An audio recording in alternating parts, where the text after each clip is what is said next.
I believe Especifismo is one of the most important activist organizational strategies we can employ as anarchists in this period of tremendous economic instability and social unrest. I spent an episode discussing it on the podcast It Could Happen Here, where I now guest host twice a month. You can check it out in the link below. However, I wanted to bring the subject to YouTube because I believe it is so vitally important, and I know not many of you all know that I've been on the podcast yet. If you've heard it already, the information in this video won't be new to you, but it's more condensed and accessible this way. So without further ado, let's get into the concepts, strategy, and history of Especifismo.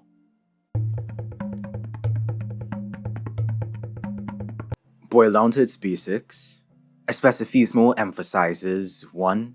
The need for specifically anarchist organization built around a unity of ideas and praxis. 2. The use of the specifically anarchist organization to theorize and develop strategic political and organizing work. And 3. An active involvement in and building of autonomous and popular social movements through the process of social insertion. Let's expand these points further. Especifismo is not a left unity or umbrella organizational strategy, because it often leads to a loose coalition united only by lowest common denominator politics.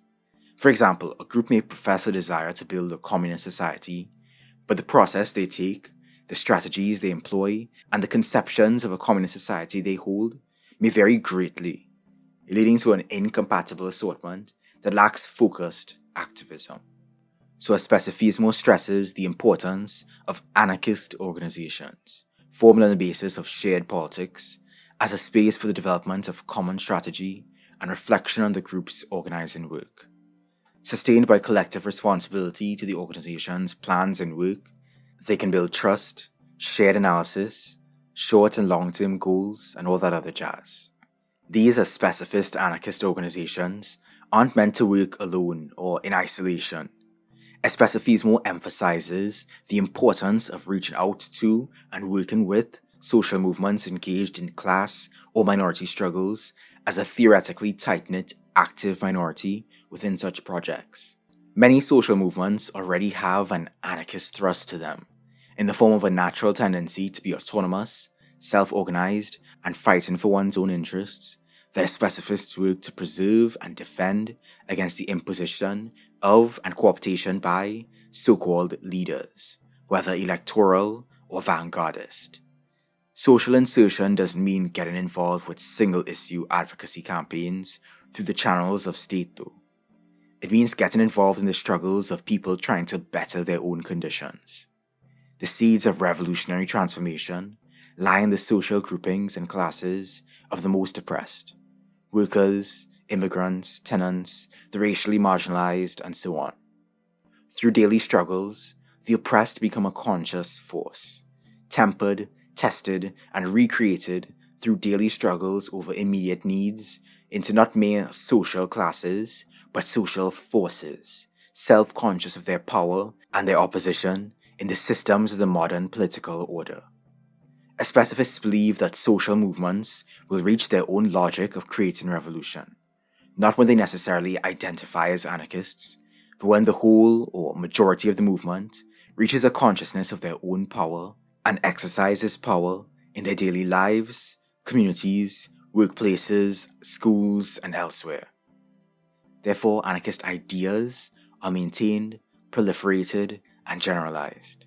Through the practice of social insertion, members of Especifismo groups are able to advocate for and spread practices of self-organization, dual power building, direct democracy and consensus, confederalism, direct action, mutual aid, class struggle, and opposition to hierarchy more broadly through deliberation, persuasion, and demonstration. Especifist anarchists, fueled by passion for the cause, are able to work effectively in these movements and not burn out when they've mapped out and shared a plan of action that is compatible with their talents and capabilities as a group. Especifismo arose out of the struggles of the Uruguayan anarchist militants that survived the decades-long US-backed dictatorship in the country from 1973 to 1985. The Federación Anarquista Uruguaya, or FAU, was founded in 1956 with the goal of creating an active anarchist organization in Uruguay.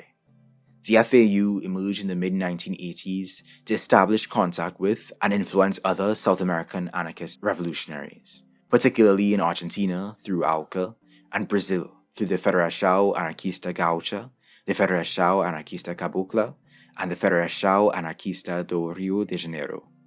Since then, Especifismo has been put into practice by anarchists across the world, from Latin America, of course, to South Africa by the Zabalaza Anarchist Communist Front, to the US by Black Rose Rosa Negra Anarchist Federation.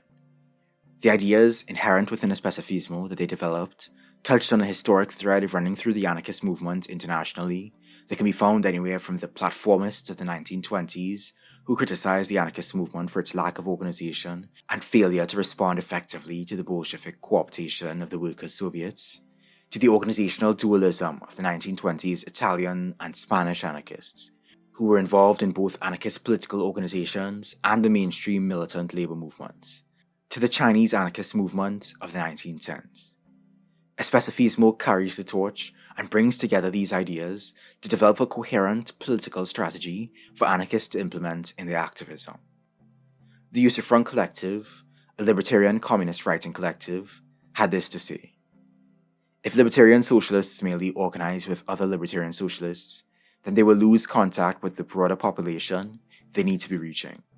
If libertarian socialists merely join social movements without advocating various libertarian socialist practices that can be used, then social movements can easily drift into being susceptible to reformist, unstrategic, liberal, and Leninist tendencies and opportunists.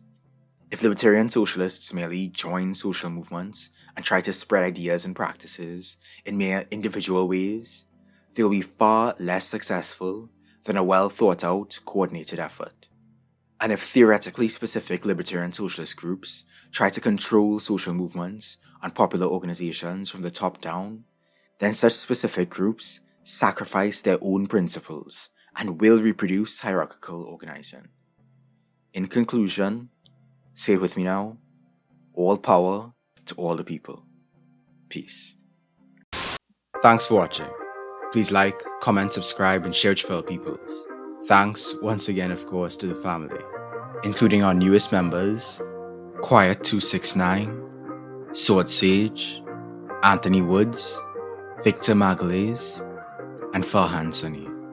Join these beautiful humans and support me too on patreon.com/sainttrue. Check out all my other videos for a range of radical topics.